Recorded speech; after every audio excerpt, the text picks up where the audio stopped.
Hello friends. आज हम इस पे बात करेंगे ज्योग्राफी का जो ऑप्शनल पेपर होता है, सेकंड पेपर। उसमें जो मैप पूछा जाता है उस पे हम बात करेंगे। बहुत सारे स्टूडेंट को, हम सबको ये प्रॉब्लम आती है कि ज्योग्राफी का जो मैप है वो किस तरह से किया जाए। देखिए, प्रॉब्लम जो भी आती है, प्रॉब्लम आने का जो रीज़न होता है उसका ये होता है कि मोस्टली इस पे कोई क्लास नहीं होती और इस पे कोई बहुत ज़्यादा बात नहीं करता। हम बात कर रहे हैं उन क्वेश्चंस की जो ज्योग्राफी ऑप्शनल के सेकंड पेपर में आते हैं, यानी इंडिया वाले पेपर में आते हैं। और उनमें 10 लोकेशन दिए होते हैं। उन लोकेशंस को मैप में लोकेट करना होता है और साथ ही उसके बारे में 30 से 40 शब्द लिखने होते हैं। तो आज हम उसी पे बात करेंगे, ज्योग्राफी ऑप्शनल पे सेकंड पेपर पे। इसमें पहला क्वेश्चन रहता है, उस पे 10 या 15 लोकेशन रहते हैं, उनके बारे में बात करेंगे।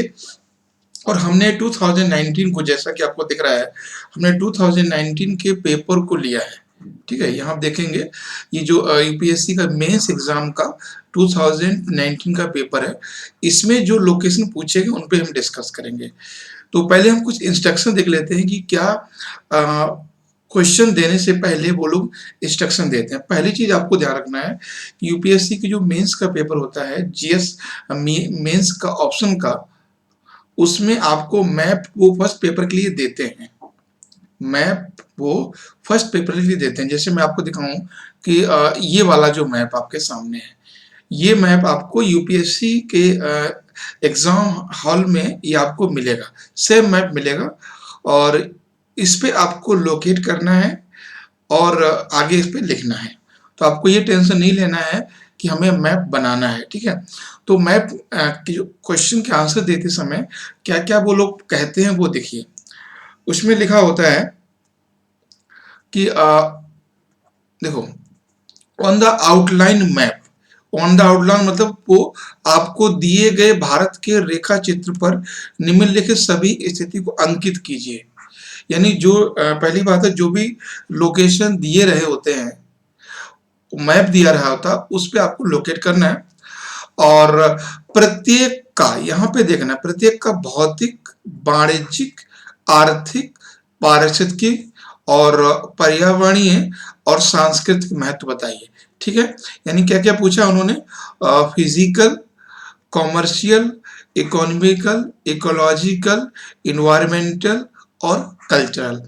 इसमें कहीं भी आपको पॉलिटिकल इंपॉर्टेंस नहीं दिया है, ये चीज आपको ध्यान रखना है। कहीं भी पॉलिटिकल इंपॉर्टेंस नहीं दिया है। ये जरूरी नहीं है कि सारी चीजें आपको एक मैप में आप करें। मान लीजिए किसी का कल्चरल इंपॉर्टेंस नहीं है, वैसे ऐसा नहीं होता है। और इसमें क्या लिखा है कि you have to give answer in 30 word. जो लोकेशन दिया होता है उसके बारे में आपको 30 शब्द लिखना है। यहाँ पे पहली बात आपको समझना है, फर्स्ट थिंग, कि आपको एक इंडिया का मैप दिया जाएगा एग्जाम हॉल में। इंडिया का मैप मतलब आउटलाइन आपको दिया जाएगा। ठीक है, उसके बाद उसमें से आपको लोकेशन दी जाएंगी। ठीक है, और लोकेशन इसमें 2019 वाले में 10 लोकेशन दी हैं और 10 के बारे में उन्होंने कहा है कि उन सभी के बारे में 30 शब्द लिखिए। 30 वर्ड इसमें लिखना है। तो हम देख लेते हैं कौन सी वो लोकेशन दिए हैं 2019 में, 2019 में, ताकि आपको एक आइडिया लग जाएगा कि कैसे करना है। ठीक है, जिससे मान लीजिए ये है, ये जो भी लोकेशन है, ये चीज ध्यान रखना है आपको कि ये 2019 के एग्जाम में आई है, 2019 के मेंस के पेपर में आए हैं ये क्वेश्चन मैप के। ठीक है, तो एक तो देखो, जब भी आपको मैप लिखना होता है, ये बहुत ज्यादा लोग क्वेश्चन पूछते हैं कि सर मैप में क्या लिखें।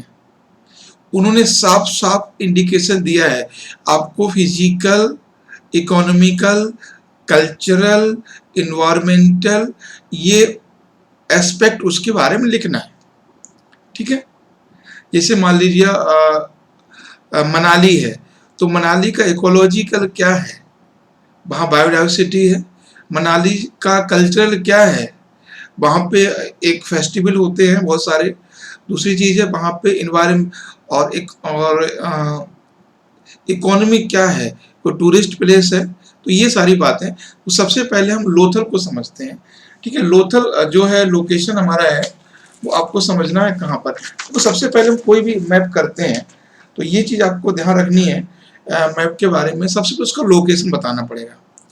अगर हम इन सारे लोकेशन के हम देखेंगे मैप में, तो पहला आपका इन लोकेशंस को सबको आप नोट कर लीजिए, वीडियो को रोक के या बाद के जैसे भी चाहे। तो हमने एक मैप जो यूपीएससी दिया है उसमें सभी को लोकेट किया है।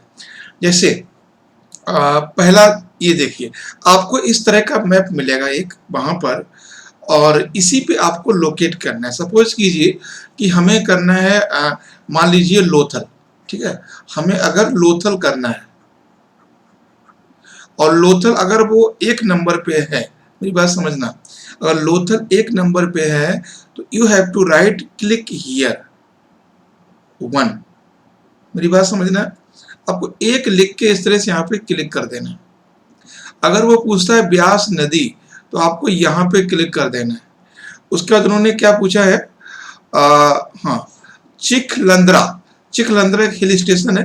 फिलहाल मैं आपको बता दे रहा हूँ कि इस पे क्या क्या चीजें, ये देखिए इसमें पहला जो लोकेशन था आप नंबर वाइज मिला सकते हैं, ये मैप में नंबर वाइज मिला सकते हैं। जो पहला लोकेशन था वो था लोथल, तो आपको लोथल दिख रहा है, ये यहाँ पे लोथल है। अभी हम सिर्फ लोकेशन को लोकेट करके बता रहे हैं। दूसरा था इसमें ब्यास, तो ब्यास यहाँ पर है। और तीसरा था, जो तीसरा लोकेशन है वो ये है, ठीक है, हाँ, चिखलदरा, चिखलदरा, तो चिखलदरा है तीसरा इसमें लोकेशन। तो चिखलदरा लोकेशन में यहाँ पर है, ये इस जगह पर है, ये महाराष्ट्र में चिखलदरा लोकेशन, ठीक है। और जो नेक्स्ट लोकेशन है इसमें, हाँ, वो है नरौरा, यहाँ पर ये नरौरा है, आपको इस तरह से लोकेट करना है। उसके बाद है इसमें 5 नंबर पर, ठीक है, ये 4 नंबर हो गया, और 5 नंबर पर यहाँ पर है ये हाँ, लेंगपुई, 5 नंबर पे इस जगह पर है लेंगपुई। हालांकि ये सब लेंगपुई 5 नंबर पे, क्योंकि वहां पे आपको 5 नंबर दिया था। और उसके बाद है इसमें 6 नंबर पर है कुलडीहा वाइल्ड लाइफ सेंचुरी। तो कुलडीहा वाइल्ड लाइफ सेंचुरी इन उड़ीसा, ये है 6 नंबर पर कुलडीहा वाइल्ड लाइफ सेंचुरी, ठीक है। उसके बाद 5 नंबर पर है यहाँ पर, हाँ, ठीक है, 5 नंबर पर है दुर्गा द्वानी क्रीक, नहीं सॉरी, ये हो गया 5 नंबर। और 6 पे देखते हैं क्या है, हाँ, 6 पे ये है अन्ना मुडी, 6 पे अन्ना मुडी है, नहीं, ये है थेनला, 6 पे थेनला है, इस तरह से है ये थेनला, आप उसमें देखेंगे तो 6 नंबर पर थेनला होगा। उसके बाद है 7th नंबर पर है अन्ना मुडी, ठीक है, ये अन्ना मुडी है। उसके बाद 7th ये हो गया, हाँ,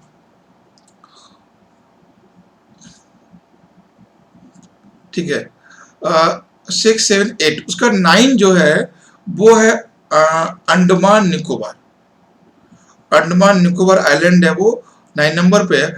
और 10th में है दुर्गा द्वानी क्रीक, ये है यहाँ पर आपको बता दें ये लोकेशन है यहाँ पर बैरन आइलैंड, ठीक है, बैरन आइलैंड, बैरन आइलैंड। और ये पे दुर्गा द्वानी क्रीक, आपको मैं यहाँ पे लिख के दिखा रहा हूँ, दुर्गा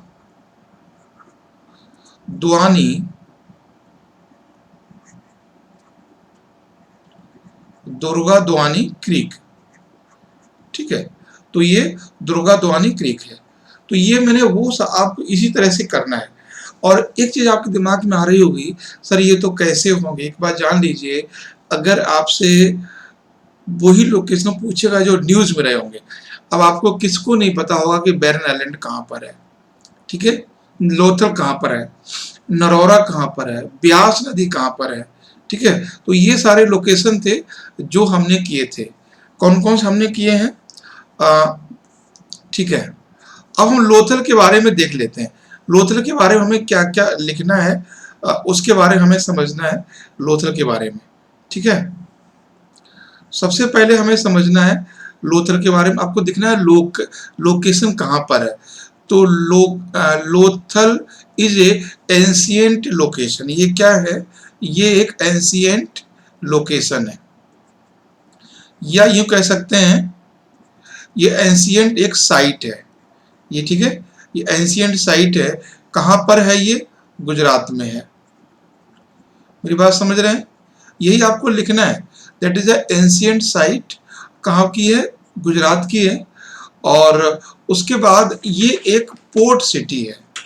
ठीक है, क्या है? ये एक पोर्ट सिटी है। पोर्ट सिटी का मतलब है कि ये एक बंदरगाह नगर है, और इसका जो रिलेशन है वो इंडस सिविलाइजेशन से है। ठीक है, इंडस सिविलाइजेशन से है। और उसके बाद है कि यहाँ पर एक डॉकयार्ड मिला है, dockyard.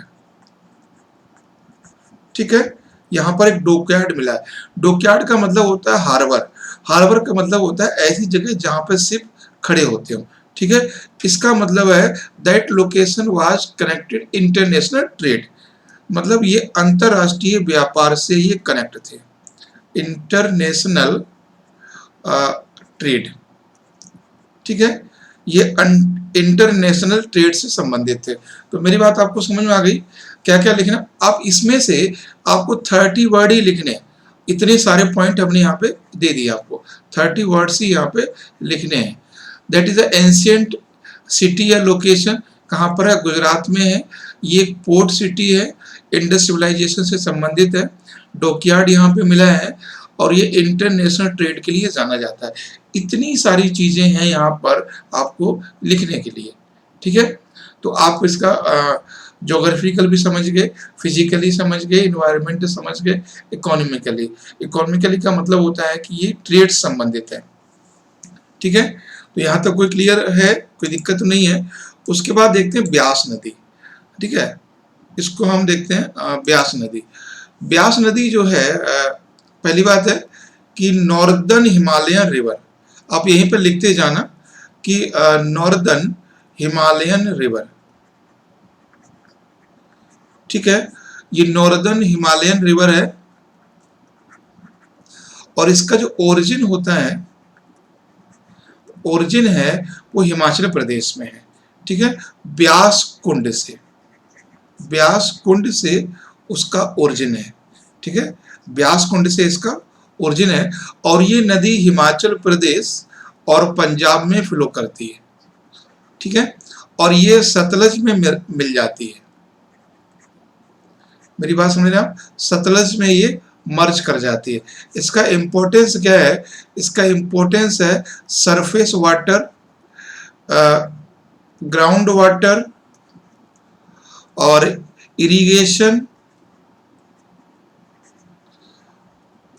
Irrigation and drinking water. ठीक है, ड्रिंकिंग वाटर और हाइड्रो इलेक्ट्रिक पावर।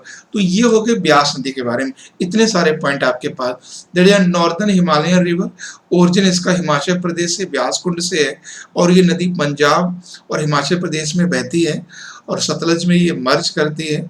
ये surface water, ground water, irrigation, drinking water and hydro power के लिए इंपॉर्टेंट है। ठीक है, और इतने में तो आप 30 शब्द तो निकाल ही लेंगे।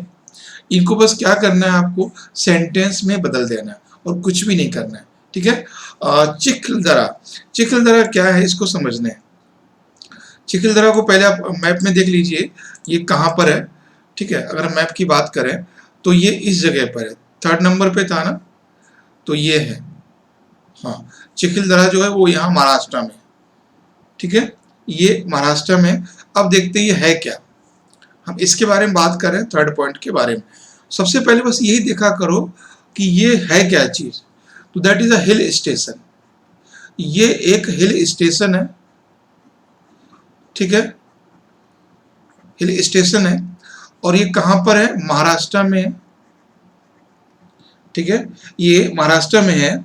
हाँ, यहाँ पर एक बॉटनिकल गार्डन है, बॉटनिकल गार्डन है यहाँ पर, तो वो भी आपको लिखना है क्योंकि इम्पोर्टेंस है, क्योंकि ये हिल स्टेशन है तो जाहिर सी बात है टूरिज्म के लिए इम्पोर्टेंस होगा। ठीक है, ये टूरिज्म के लिए बहुत ज़्यादा इम्पोर्टेंस है। और यहाँ पे देखो महाराष्ट्र में तो यहाँ पे मिनरल भी मिलेंगे कई चीज़ें। तो Chikhaldara is a hill station that is in Maharashtra, that is your botanical garden. और ये टूरिज्म के, क्योंकि ये बॉटनिकल गार्डन भी है, हिल स्टेशन भी है, तो जाहिर सी बात है इकोनॉमिकली ये टूरिज्म होगा। उसका अगर इकोनॉमिकली बात करें तो यहाँ पे मिनरल्स भी मिलते होंगे। तो इसमें आप मतलब हमने 5 सेंटेंस बोले हैं, तो एक सेंटेंस में 10 शब्द भी लिखेंगे तो आपके 50 वर्ड हो जाएंगे। ठीक है, जबकि लिखना कितना आपको 30 वर्ड, आपको शॉर्ट फॉर्म में ही लिखना पड़ेगा। ठीक है, आप कुछ लोग सोच रहे होंगे सर इस तरह से लिख सकते हैं, लिखना नहीं चाहिए। ठीक है, टाइम कम है तो लिख सकते हो, बट सेंटेंस में लिखेंगे तो ज़्यादा अच्छा है। ऐसा कोई ज़रूरी नहीं है कि वो नंबर काटे ही, और ऐसा भी ज़रूरी नहीं नंबर दे ही दे। तो अगर बात करें नरोरा की, क्योंकि उनको क्या होता है समझना होता है। Narora, Narora is a nuclear power plant. ये क्या है यहाँ पर, न्यूक्लियर पावर प्लांट। ठीक है, यहाँ पर न्यूक्लियर पावर प्लांट है। कहाँ पर है ये, यूपी में है। और यूपी में कहाँ पर, वेस्टर्न यूपी में। ठीक है, बुलंदशहर में। ये दिल्ली से लगभग 120 या 30 किलोमीटर होगा। यहाँ पे 200 मेगावाट की बिजली प्रोड्यूस की जाती है। ठीक है, 200 मेगावाट की। और हाँ, ये बैंक ऑफ गंगा, ये गंगा के किनारे पर है। ठीक है, और तीसरी चीज है यहाँ इसका एक कल्चरल इंपॉर्टेंस है। एक बात जान लीजिए, भारत में जहां पर नदियां होती हैं वहां, है ना, इंसान तो क्या नदियों को पूजा जाता है, तो वही बात है, तो पत्थर को पूजा जाता है। भारत में नदियों की पत्थरों की पूजा होती है, तो कल्चरल यही है। तो Narora is a nuclear plant that is in Uttar Pradesh. There is a 200 megawatt nuclear power plant near with Delhi, nearly maybe 120 kilometer, that is bank of Ganga, that is a cultural location। उसके बाद देखते हैं लेंगपुई। ठीक है, अगर लेंगपुई की बात करें तो लेंगपुई इज ए लोकेशन, या कह सकते हैं हाँ, लेंगपुई इज ए लोकेशन या सिटी। कहाँ पर है ये, दैट इज इन मिजोरम। ये मिजोरम में है, मेरी बात समझना है, ये मिजोरम में है। और ये पोर्ट सिटी है। पोर्ट का मतलब है यहाँ पर एयरपोर्ट है, सॉरी ये एयरपोर्ट है यहाँ पर, है ना, एयरपोर्ट सिटी। जैसे अपने यहाँ का पालम है, तो यहाँ पे एक एयरपोर्ट है मिजोरम में। इसको लोकेशन हम बता देंगे कौन सी लोकेशन है। तो that is a city of Mizoram. और पहले जो लोकेशन देख लेते हैं कहाँ पर है ये। ठीक है, ये इस जगह पर है, आप देखिए यहाँ पर। ठीक है, लुंगपोई 5 नंबर पर है, तो यहाँ पर आपको लोकेट करना है। Lengpui is a airport city in Mizoram. Next देखते हैं इसमें और क्या क्या इसके बारे में हो सकता है। ये जो है ना हिली एरिया है, क्या है ये हिली एरिया है, यानी यहाँ पर माउंट जो हिली एरिया है, यहाँ की जो मेन जो इकोनॉमिक कंडीशन है वो एग्रीकल्चर पे डिपेंड करती है। देखो, आपको अगर कभी ऐसा लगे कि यार इसके बारे एग्रीकल्चर नहीं पता है, यहाँ का कल्चर नहीं पता है, यार आपको नहीं पता नॉर्थ ईस्ट में क्या होता है। गन्ना तो नहीं होगा ना, गेहूं भी नहीं होंगे, वहाँ चावल ज़्यादा होते हैं, पहाड़ी एरिया है, मेरी बात समझ रहे हैं। झूमिंग कृषि होगी वहाँ पे, ट्राइबल कम्युनिटी वहाँ ज़्यादा है। तो ज़रूरी नहीं है कि हर चीज़ आपने पढ़ी हो। आप ब्रॉडर लेवल पर अगर ज्योग्राफी समझते हो, क्लाइमेट समझते हो, लोकेशन समझते हो, सॉइल को समझते हो, तो आप आसानी से कर सकते हो। ठीक है, ये चीज है। तो Lengpui is a city that is in Mizoram, that is airport city, hilly area, जो यहाँ का इकोनॉमिक कंडीशन है उसके लिए सबसे अच्छी है, एग्रीकल्चर इकोनॉमी है यहाँ की। ठीक है, उसके बाद देखते हैं कोल्डिहा वाइल्ड लाइफ सेंचुरी। देखो Koldiha wild life sanctuary is in Orissa, ठीक है, ये उड़ीसा में है, पहली बात है ना। और ये पर एलिफेंट, ये एलिफेंट के लिए फेमस है, एलिफेंट के लिए फेमस है। और इसके नियर में, इसके पास में एक नेशनल पार्क है सिमलीपाल, ठीक है। सिमलीपाल बहुत ही फेमस एक नेशनल पार्क है, सिमलीपाल नेशनल पार्क इसके पास में है। और उसके बाद मैं आपको बताऊं कि that is a part of छोटा नागपुर, ठीक है, ये छोटा नागपुर का पार्ट है, छोटा नागपुर का ये पार्ट है। और यहाँ पर जो पतझड़पन पाए जाते हैं, मेरी बात समझ रहे हैं, इस एरिया में पतझड़पन पाए जाते हैं, डिसीडियस डिसीडियस फॉरेस्ट पाए जाते हैं। एक बात आपको बता दें हम, जो जितने भी वाइल्ड लाइफ सेंचुरी होते हैं उनका सबसे ज़्यादा इम्पोर्टेंस होता है बायोडाइवर्सिटी के लिए, ठीक है, क्योंकि ये बना ही जाते हैं बायोडाइवर्सिटी कंजर्वेशन के लिए, और आप ये भी कह सकते हो फूड चेन कंजर्वेशन के लिए या इकोसिस्टम कंजर्वेशन के लिए। तो आपको समझ गए, कोल्डिहा वन्यजीव अभयारण्य is in Orissa, that is famous for the elephant, और नियर सिमलीपाल नेशनल पार्क, छोटा नागपुर एरिया है, और यहाँ पे पतझड़ वन पाए जाते हैं, that is known for the rich biodiversity या बायोडाइवर्सिटी कंजर्वेशन, ठीक है। तो ये सारी चीजें थी यहाँ पर। हाँ,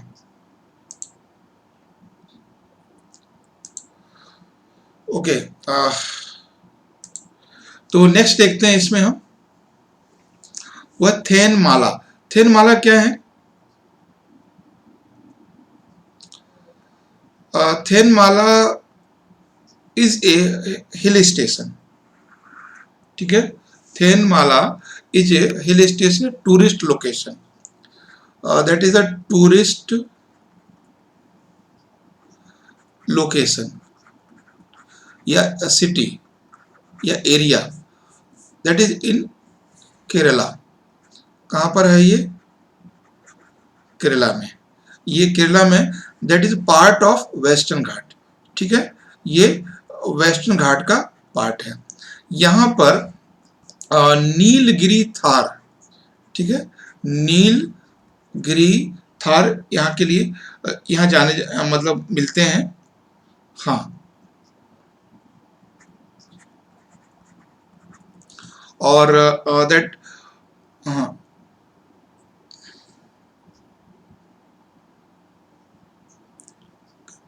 यहाँ पर एक इसका जो नाम है, इसको हनी हिल्स भी कहते हैं, हनी हिल्स, ठीक है, इसको हनी हिल्स भी कहते हैं। तो जहाँ समझ गए कि Thenmala is a location in Kerala, that the part of Western Ghat. There is a Nilgiri Thar that is known for the honey hills, या इसको हनी हिल्स भी कहा जाता है। हनी हिल्स इसलिए कहा जाता है क्योंकि यहाँ पे बहुत सारी मधुमक्खियाँ रहती हैं, मधुमक्खी पालन यहाँ पर होता है। नेक्स्ट देखते हैं अन्नामुडी, ठीक है, अन्नामुडी इज अ पीक, है ना। अन्नामुडी, अगर बात करें अन्नामुडी की, तो अन्नामुडी इज ए पीक, एक पीक है। कहाँ पर है ये? वेस्टर्न घाट में, ठीक है, वेस्टर्न घाट की ये एक चोटी है।